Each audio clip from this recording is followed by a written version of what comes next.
Hi guys, Ash from Tech Talk.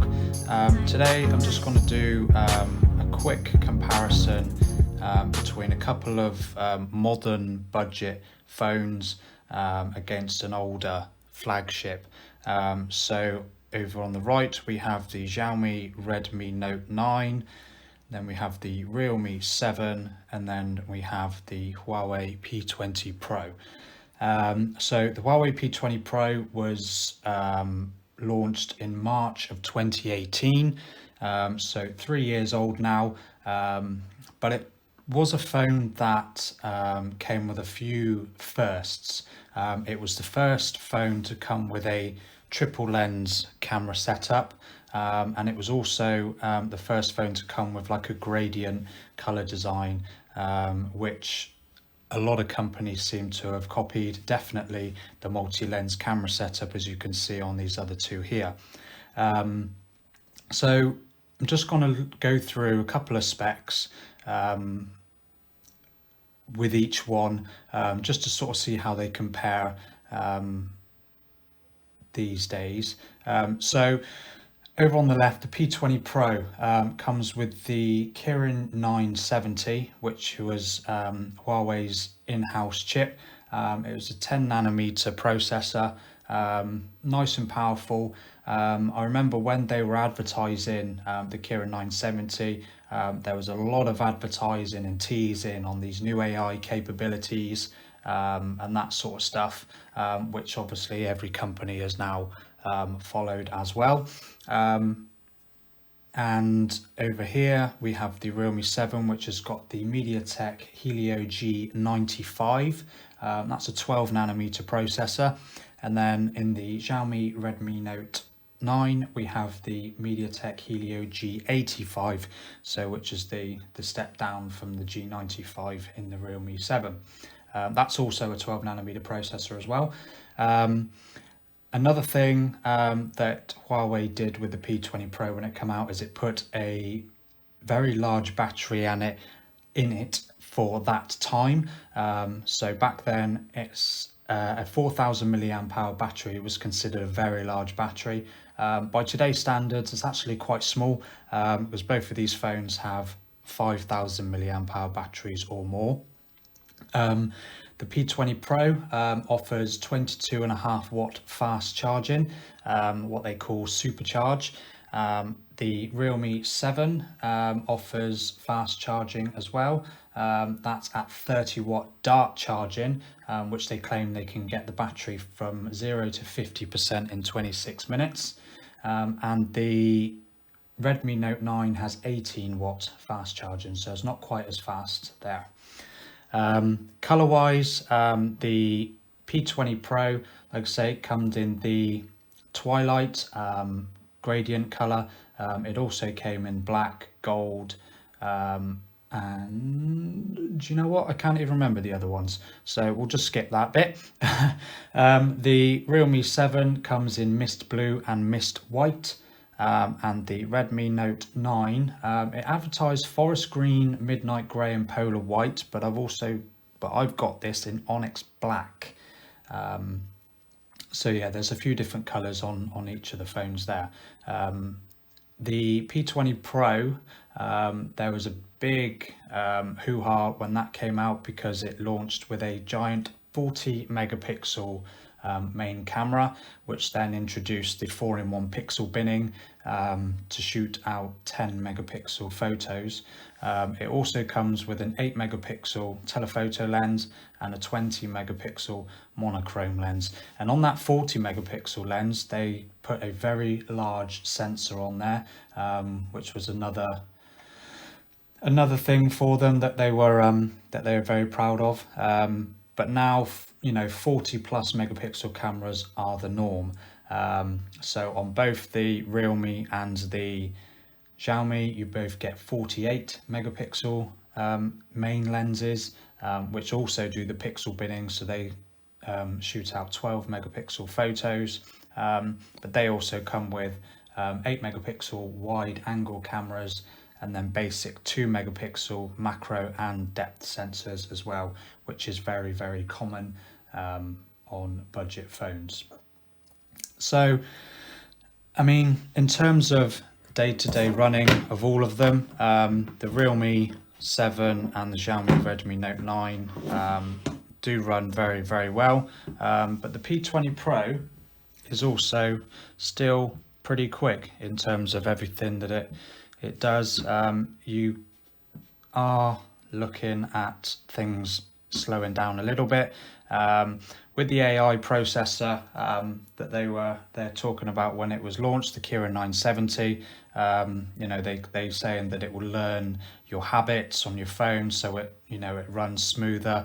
I had this as my own personal phone for 2 years, and personally, I didn't really notice it speeding up or becoming any less less laggy or anything like that. So those claims. I mean, obviously, there's going to be some people that will probably would have noticed it, but for me, I certainly didn't. So in terms of unlocking the phones, they all come with face recognition, which is just the normal 2D image of your face. So it's not like they don't use infrared cameras or dot projectors or anything like that to get a 3D image of your face. So obviously they're not the most secure in terms of unlocking your phone. But they all come with fingerprint sensors. So on the P20 Pro, you've got the fingerprint sensor on the front, which is a little bit of a shame, I think, because they went through the effort of making it as close to all screen as they could with the tiny little notch in the corner, up in the top, but then they still have this big chin down the bottom. It would have been nice to maybe have a side fingerprint sensor or one on the back so that they could pull the screen right the way down to the bottom there. And it's still really, really quick, as you can see. Just got to give it a little tap, and it still works just as good today as it did when I first got it. On the Realme 7, you've got a side fingerprint sensor built into the power button, and again, just tapping it just very, very quickly, it unlocks straight away. And then on the Redmi Note 9, you actually have one built into the back, which I find is not as quick as either of the other two. Tap, there's a bit of a delay, and I did find that it didn't always recognize my finger straight away, whereas I had no issues with any of the other two. So I'm not really sure which orientation of the fingerprint sensor I prefer out of these three. I'd say that the one on the back is probably my least favorite, which is strange because I know a lot of tech reviewers actually prefer the one on the back even over the one on the side, but I actually prefer the one on the side because I can just pick it up, put my index finger on there, and it opens straight away. So a few different types. Obviously in-display fingerprint sensors weren't a thing when the P20 Pro came out, but yeah, that one on the front is still pretty good. In terms of the selfie cameras, so on the P20 Pro, you've got a 24 megapixel selfie camera, f2.0, and then on the Realme 7, you've got a 16 megapixel selfie camera, f2.1, and then on the Redmi Note 9, you have a 13 at f2.3. With a lot of these Chinese smartphones, they tend to ramp up the beautification on your selfies, so they make your skin look really, really smooth, quite unnatural, which things like the iPhones and stuff, they stick to very, very natural. And even when you turn the beauty modes right the way down, there's still quite a lot of heavy processing going on there, which is not everyone's cup of tea. To be honest, it's certainly not mine, but there we go. So the screens, so the Realme 7 and the Xiaomi Redmi Note 9 both have IPS LCD displays, The Realme 7 actually has a 90 Hz display, so you've got 6.5 inch on both of these, but the P20 Pro has a 6.1 inch OLED display. They're all full HD, they're all 1080p panels, so the pixels per inch is around about the same, but the OLED screen is going to be a bit better, especially with, you know, the blacks and the whites and all that sort of stuff as well. So slightly different, but yeah, still all very good screens, all very usable, and no issues with any of them there. In terms of benchmarks, so on the Antutu performance thing, the P20 Pro is only just above the Redmi Note 9. So you've got 200,000 score on Antutu on the Redmi Note 9, 209 on the Kirin 970 in the P20 Pro, but the G95 in the Realme 7 goes way above both of them with a score of 292,000. So it's a much more powerful processor in that regard. But to be honest, with day-to-day running, you're not going to have an issue with any of these. So, I mean, in a nutshell, that's all you need to know with those, really. They're, all three of them are still very good phones. The P20 Pro, you know, I use it for, I still have all my music on it, so I use it for connecting to my car, playing music. So I do use it a little bit here and there, and to be honest, it's still, from what I can tell, as quick now as it was when I first got it.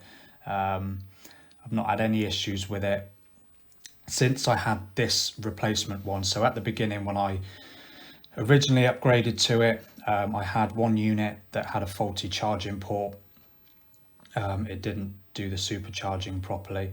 But since I got this replacement one, which was about 2 months after I upgraded, so it was a long time ago, I've had no issues with it at all. So yeah, I mean, all three phones really, really good. I wouldn't necessarily say the P20 Pro is worth buying now, because it's not going to get that many updates now, as you know, because obviously there's a P30, P40, and even the P50 is going to be coming out very soon. So this one is going to be almost obsolete when the P50 comes out. But if you have one now, it's still a decent phone. It still will do the job for most people. The only issue that some people might have is that the degradation of the battery. You know, the battery life might not be quite as good as what it was when you first got it. These two here, I mean, the battery life has been really, really good on them.